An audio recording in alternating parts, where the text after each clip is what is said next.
ಸಿದ್ದರಾಮಯ್ಯನವರು ಒಂದು ವಾರ ಮುಂಚೆನೇ ಹೇಳಿದ್ರು ಯುದ್ಧ ಬೇಡ ಅಂತೇಳಿ. ಕೊನೆಗೆ ನಮ್ಮ ಪ್ರಧಾನಿಯವರು ಟ್ರಂಪ್ ಅವ್ರ ಮಾತು ಕೇಳಿ ನಾವು ಕದನ ವಿರಾಮ. ನಾನು ಹೇಳ್ತಾ ಇರೋದು ಇಲ್ಲಿ ಕದನ ವಿರಾಮದ ಬಗ್ಗೆ ಒಂದಿಷ್ಟು ಪ್ರೊಸೀಜರನ್ನು ಹಿಂದಿಲಿಂದ ಮಾಡ್ಕೊತ ಬಂದಿದ್ದಾರೆ. ಕದನ ವಿರಾಮ ಅಂತ ಯಾರು ಘೋಷಣೆ ಮಾಡಬೇಕು? ಈ ದೇಶದ ಮಿಲಿಟರಿ ಹೆಡ್ಗಳು ಮಾಡಬೇಕು. ಟ್ರಂಪ್ ಅವ್ರು ಮಾಡ್ತಾರಂದರೆ ಏನು? ಟ್ವೀಟ್ ಅದು ಅಂದರೆ ಯಾರು ಕಂಟ್ರೋಲ್ನಾಗಿದೆ? ಆರ್ ಅಶೋಕರ್ ಏನು ಹೇಳ್ತಾರೆ? ಏನೆಲ್ಲ ಭಾಳ ಮಾತಾಡಿದ್ರಲ್ಲ ಆರ್ ಅಶೋಕ್ ಅವರು ಮತ್ತು ವಿಜೇಂದ್ರ ಅವರು ಮಾತಾಡಲಿ ಇದ್ರ ಬಗ್ಗೆ. ಇದು ನಿಮ್ಗೆ ಯಾರ್ದು ಸೂಕ್ತ ಅನಿಸುತ್ತಾ?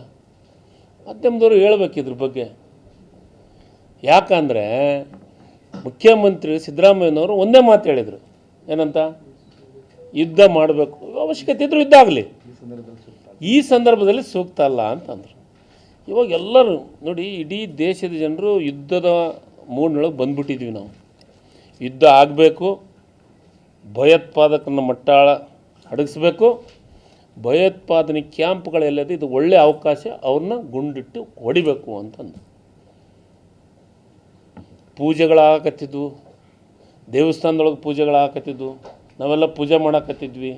ಈ ರಾಜ್ಯದ ದೇಶದೊಳಗಿರುವಂಥ ಸೈನಿಕರಿಗೆ ನೈತಿಕ ಬೆಂಬಲವನ್ನು ತುಂಬಕತ್ತಿದ್ವಿ, ಹೋರಾಟವನ್ನು ಮಾಡ್ಕೊಂತು, ಪೂಜೆ ಮಾಡ್ಕೊಂಡು. ಆದರೆ ಮೋದಿಯವರು ಒಮ್ಮದೊಮ್ಮಕ್ಕಲೇ ಕದನ ವಿರಾಮ ಯಾಕೆ ಘೋಷಣೆ ಮಾಡಿದರು ಅಂತ ಗೊತ್ತಾಗಿಲ್ಲ. ಅದನ್ನು ಟ್ರಂಪ್ ಅವ್ರು ಘೋಷಣೆ ಮಾಡಿದರು. ಆ ಟ್ರಂಪ್ ಅವ್ರ ಮಾತನ್ನು ಇವರು ನಂಬಿದರು. ಅದು ಬರೀ ನೋಡಿ, ಯಾವಾಗಲೂ ನಾನು ಕೇಳಿದ್ದು, ನಾನು ಮಾಧ್ಯಮದೊಳಗೆ ಓದಿದ್ದು, ನನ್ನ ಕಾಲಘಟ್ಟದೊಳಗೆ ಯಾವುದೂ ಯುದ್ಧ ಆಗಿಲ್ಲ. ಸಣ್ಣ ಪುಟ್ಟ ಏನು ಕಾರ್ಗಿಲ್ ಆಗಿ ಅವಾಗೆಲ್ಲ ಏನಂದರೆ ಅಧಿವೇಶನ ಕರೆದು ಅದರೊಳಗೆ ಚರ್ಚೆ ಮಾಡಿ ದೇಶಕ್ಕೆ ಒಂದು ಸಂದೇಶ ಕೊಡುವಂಥ ಕೆಲಸ ಮಾಡ್ತಿದ್ರು.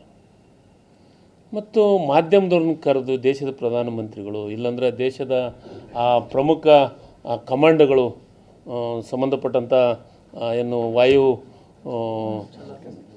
ಮುಖ್ಯಸ್ಥರು ಬಂದು ಮಾಧ್ಯಮದೊಳಗೆ ಹೇಳೋಂಥದ್ದನ್ನು ನಾವು ಕೇಳಿದ್ದು. ಆದರೆ